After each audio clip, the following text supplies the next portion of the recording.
Good morning, ladies and gentlemen. Sean Light Podcast, 320 something. No idea. I always forget. Actually, lately, since I've been recording them for video, I've been not even using Anchor, which is where I've been posting them for the last 320 something days. So I have no idea what number we're on.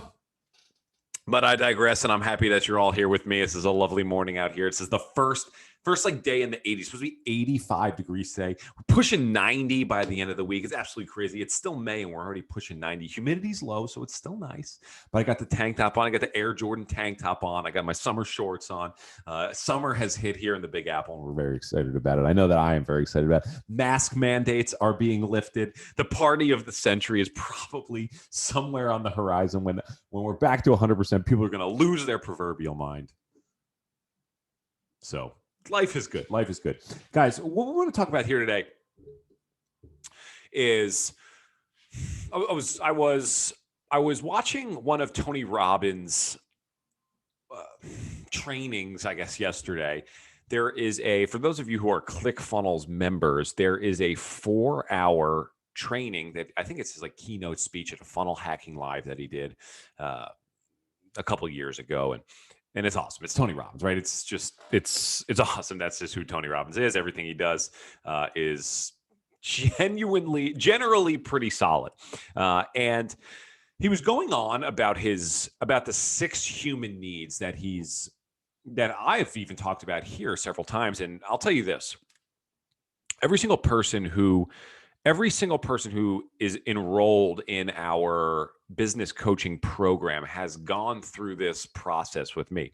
So I'm going to go through it a little bit here with you so that you get an idea of what we're talking about. So Tony says that every human being has 6 basic human needs that we're going to try to meet. Okay. The first one is certainty.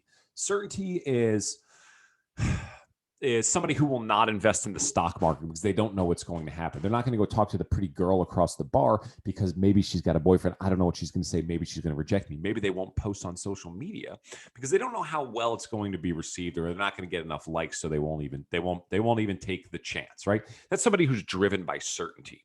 On the other hand, is uncertainty. Number 2, guys, is uncertainty. Uncertainty is the need for variety. It's the need to spice things up. It's the need, the people who like surprises, right? Tony says, raise your hand if you're out there and you like surprises. And then he says, bullshit. You only like the surprises you want. The surprises that you don't want, you call those problems. Okay.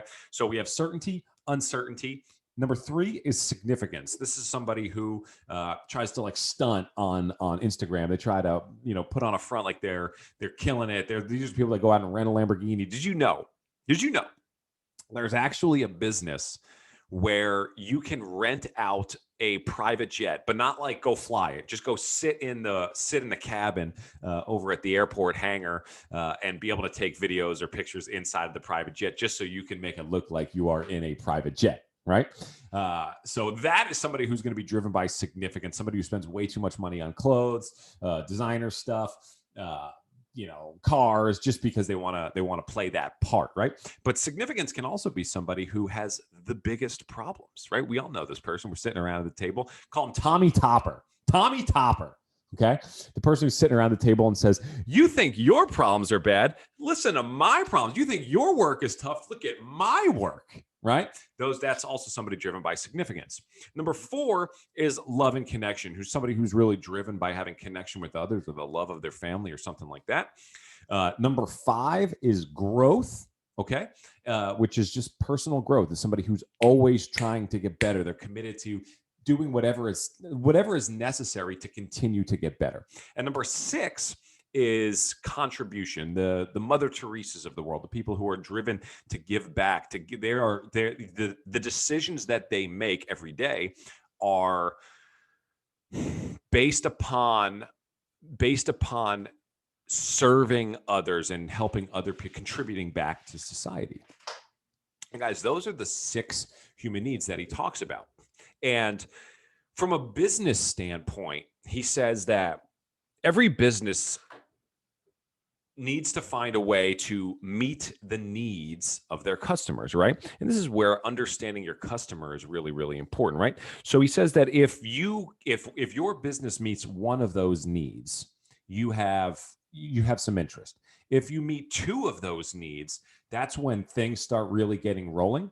When you can meet 3 of the needs, you start having raving fans and people become obsessed with you, right? And number 4 is just like cult status. You are a legend. Like people are all in on the stuff that you do, right?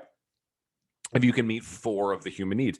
And when he was talking about this, I was thinking, and I was like, well, what is like in my head, I had an example pop up that is quite possibly, I mean, the best example out there, and that's CrossFit, right? So if I'm just gonna, on my sheet of paper here, I'm gonna list out the needs so I can refer back to them easily. So it's certainty, guys, uncertainty, significance, love and connection,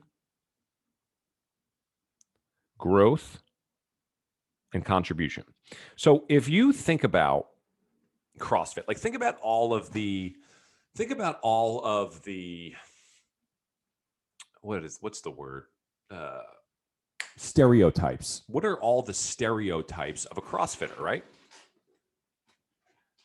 It is obnoxiously, they won't shut up about it. They're always talking about it. They're really proud of it. They think they're better than you because they do CrossFit. Like those are all the stereotypes of CrossFit. But when we look at the business model of it, how many needs are they truly meeting at CrossFit? Okay. Do they meet certainty, right? When you go there, you are certain that you're going to get the result, because we know scientifically that if you work hard and you eat right, you are going to get some level of physical change, some physical result. That's certainty. They have that certainty. So what they've done is they've created through CrossFit a path to certainty. They have that. Okay.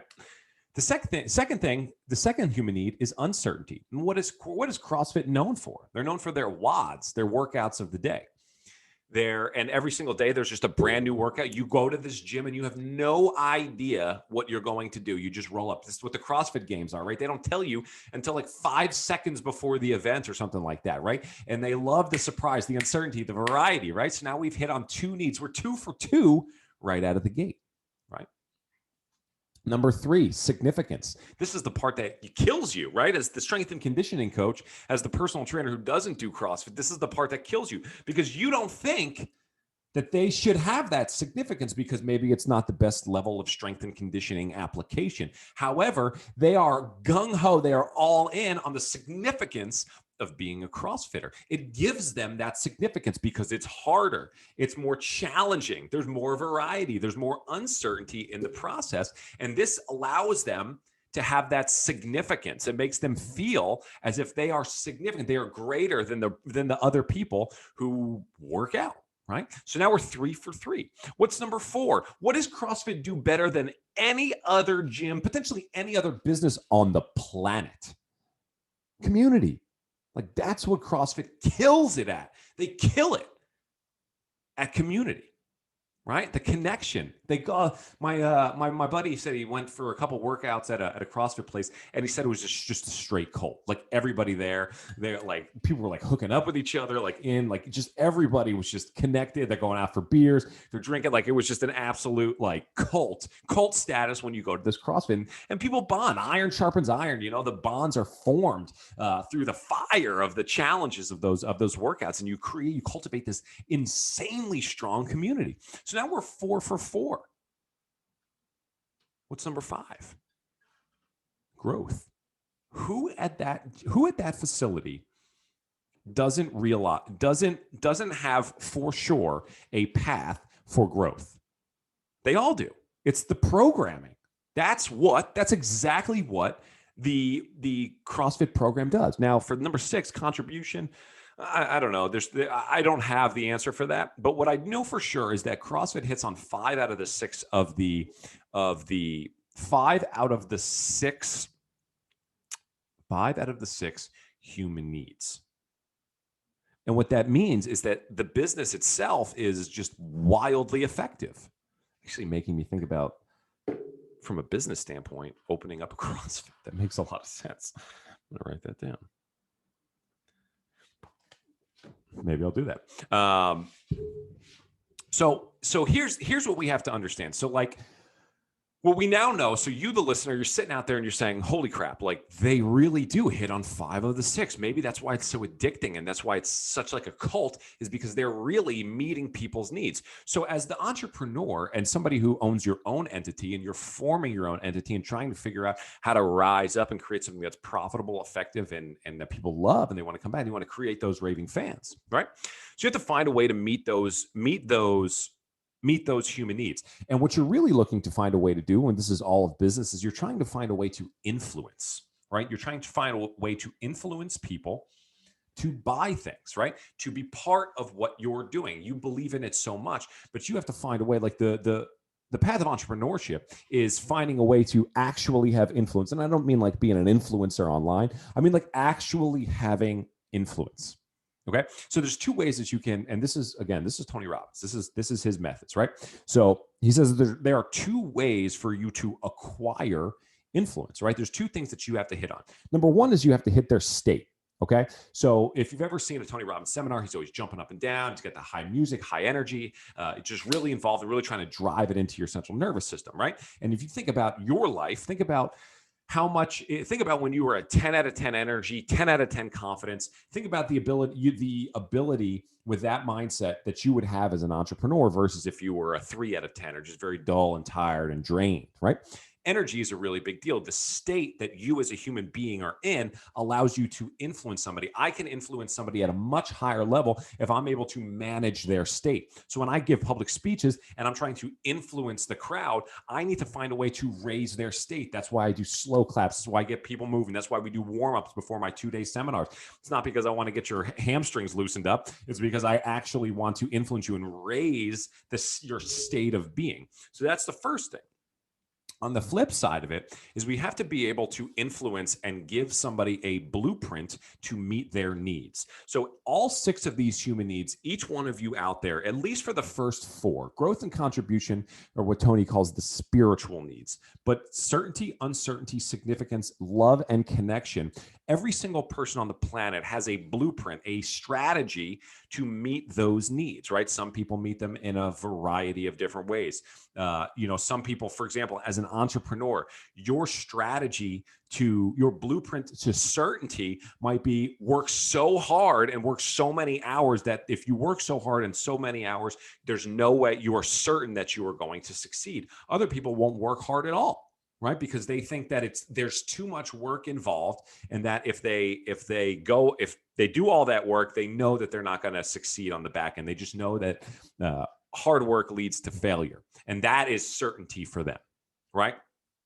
So everybody has a different strategy to do that. But what we want to do as the influencers, as the business people, as the entrepreneurs, is give them a new blueprint, right? You need to understand very intimately what your customer, your ideal customer, is currently after.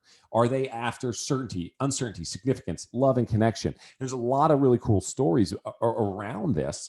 And I'm not going to go into it now, but the story of Steve Wynn and his casinos, he talks about how he's made all of his money off of significance and building the greatest, the grandest, the most fancy casinos and hotels and resorts, because people will pay the most for significance versus any of the other 5 human needs.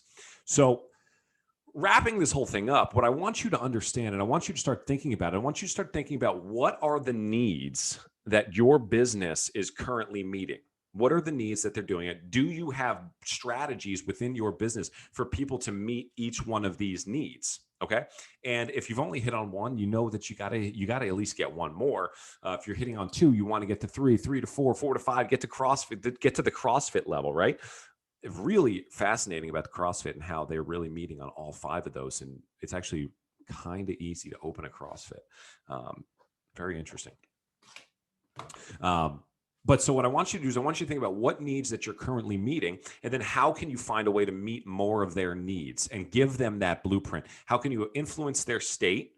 CrossFit does a wonderful job of doing that, right? They raise everybody's level, music, exercise. I mean, it literally might be the perfect business model for influence, right? So we have raising their state, and then giving them a blueprint and giving them a strategy to meet their needs. If you can do that, you should be able to influence anybody. And be able to create a very successful business entity. It's the game, folks. I hope you enjoyed this podcast. If you enjoyed it, if it made you think, drop us a review, subscribe, tell all your friends about it. We really appreciate it. And we'll see you back here tomorrow for the next episode of the Sean Light Podcast. Have a great day, everyone.